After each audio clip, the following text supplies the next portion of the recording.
welcome to Harrison Hacks.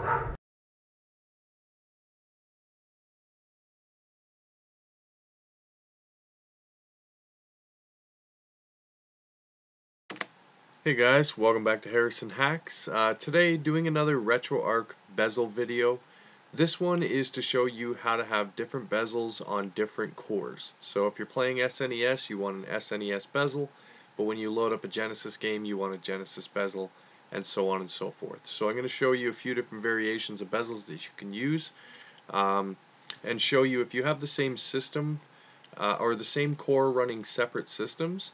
I'll show you how to be able to do the bezel settings for that as well. So let's get right into it. I'll load up RetroArch here, and just going to go over and go to, let's say, NES. So I'll launch up NES, and it doesn't matter whichever core you choose. I'm just going to do FCE UMM here.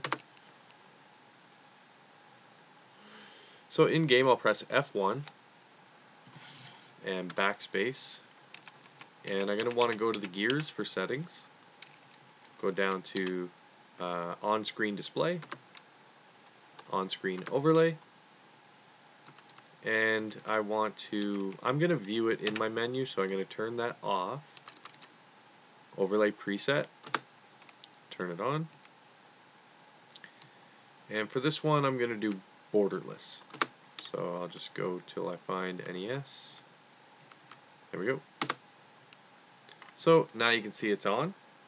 Now you can still see the wavy lines behind it. And as I showed in a previous video, you can up the opacity so that you don't see it in behind the overlay. I'm going to set that to 100.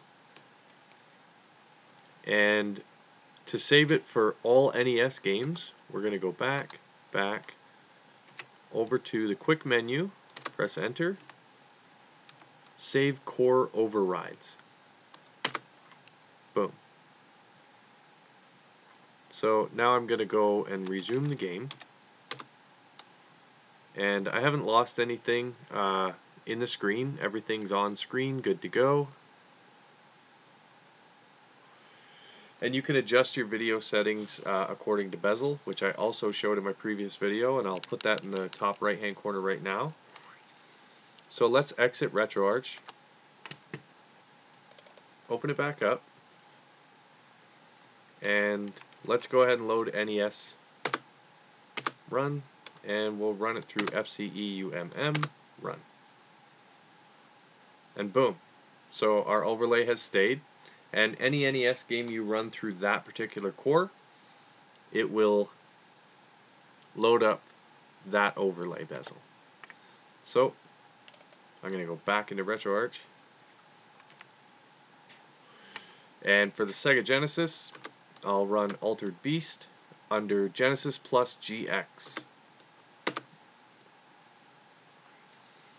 So you can see the NES is set here. So what we want to do is press F1, go back, and we'll go to the settings gear,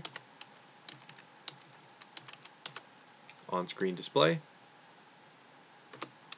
on-screen overlay, overlay preset, and this time I'll just do originals instead of borderless. So this one I want the Genesis.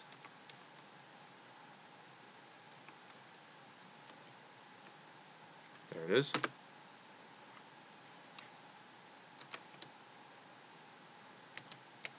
I want to see it, sorry.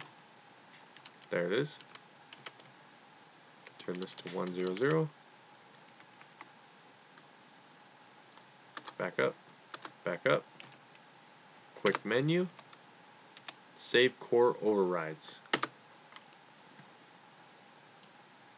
So now, if I exit,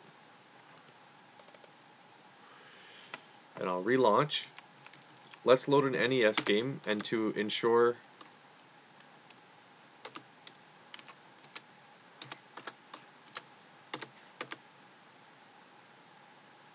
okay, so our NES game is running with our NES bezel.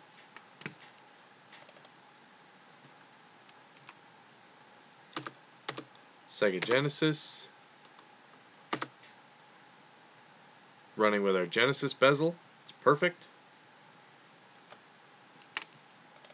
Now I'm going to show you Sega Master System because it runs on the same core as the Genesis. It runs on Genesis plus GX. So when we run it, we're going to have a Genesis bezel. So what I would do, if you have two systems running on the same core, whichever system has less games is the one you want to save on a game-by-game basis. So what we're going to want to do here is press F1, back up, and we're going to go back over to the quick menu to far left. Actually, no, sorry. My bad, guys.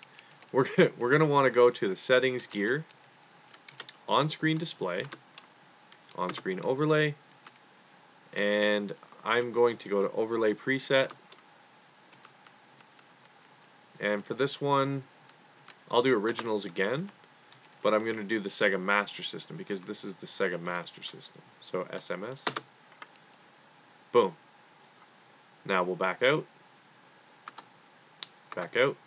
Now we want to go to the quick menu, and at the bottom, save game overrides. So you're going to want to do game by game basis. It's a little more work, but it's the only way that I've found to save two different systems on the same core so that you have separate bezels for each. So I'm going to save game overrides. Save successfully. And I love this Master System bezel. I think this is awesome. So I'm going to back out. And let's make sure that everything has stuck. So we're going to launch Altered Beast, which is a Sega Genesis game. Whoops.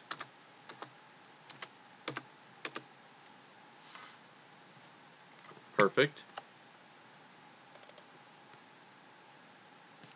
And now we will launch our Choplifter. Oh, I keep doing that. Okay. Now we'll launch our Choplifter. And see, this is running through the same core. However, the game has got the Master System logo, bezel. So that's how you do. You can do the core override for a full system. And like I said, if you have two systems running on the same core, you're going to want to save, like if in this instance it's Genesis and Master System. They both run on the Genesis plus GX core. So what I do, Genesis has a lot more games, is I save that as a core override, and then my Master System games I save as a game override. So I'll show you one more here, and we'll do Virtual Boy. So your default one is NES. You just press F1 as we were, backspace, and we're going to go to the settings gear, on-screen display, on-screen overlay, and hide the overlay. I do not want to hide it. I actually want to see it because we're going to be doing some settings. So for this one, I'm going to go to, let's do handheld screen, Virtual Boy. Boom. So now you can see the bezel set up. Make the opacity so that we are at 1.00.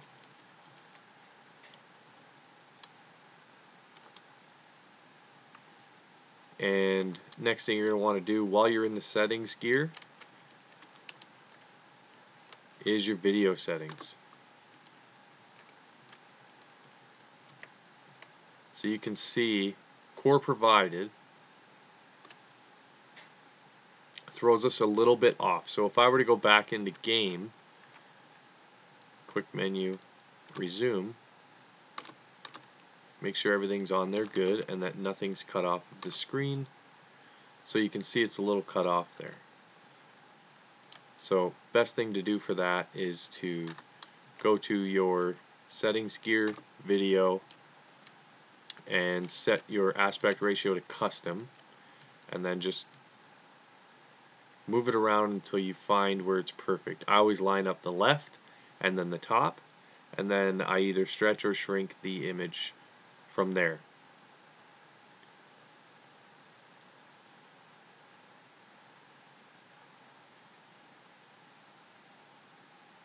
So for Virtual Boy, once you do this for one game, and we'll do a core override, it's going to do it for every game, and all your settings will be saved. It's mostly just for handhelds that you have to do the video settings like this. So you can see I've gone too far. I believe I've gone too far, yes. So right there is good for me. And then I'll move it down. Hopefully you guys can see this okay.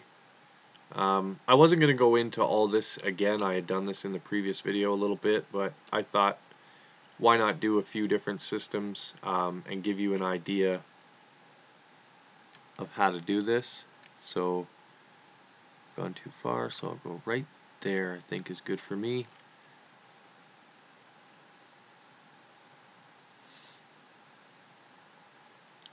And I'm going to show you, once I set this, I'll do the core override, and then Virtual Boy video all the games you load for Virtual Boy will be preset, and you won't have to worry about it anymore.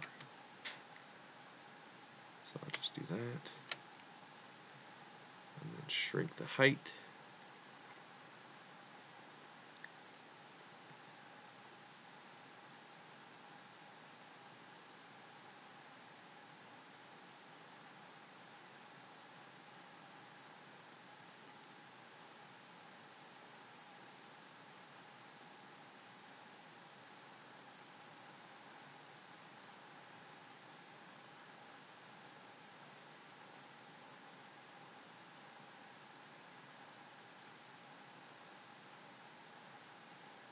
And I have gone too far.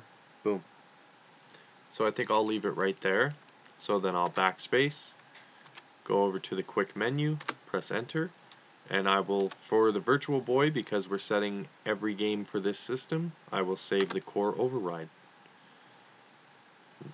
Now we'll exit out, reopen it, and let's launch a Virtual Boy game.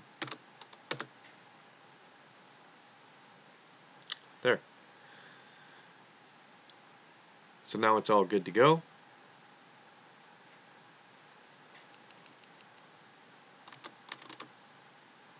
And we're ready to play.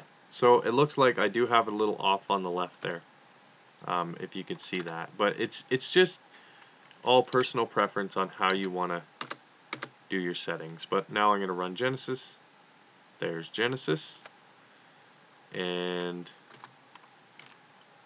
let's run Sega Master System, which we did the per game. And lastly, I'll run NES. So there you go. Hopefully this helps a lot of people out. This is just a quick little video on bezel settings on a per core and a per game basis within RetroArch. It's really handy to use, and like I said, the video screen size and stuff, it does take some adjusting, and it's all about personal preference on what you like the most. But I wanted to get this out there for you guys. Someone mentioned it in the comments, and I was like, you know what, how did I miss that on the first bezel video for RetroArch? So this is a updated tutorial. Hopefully you guys enjoyed it. If you did, please hit that like button. If you didn't, go ahead and hit the dislike button. Subscribe to the channel, and most importantly, have a good day.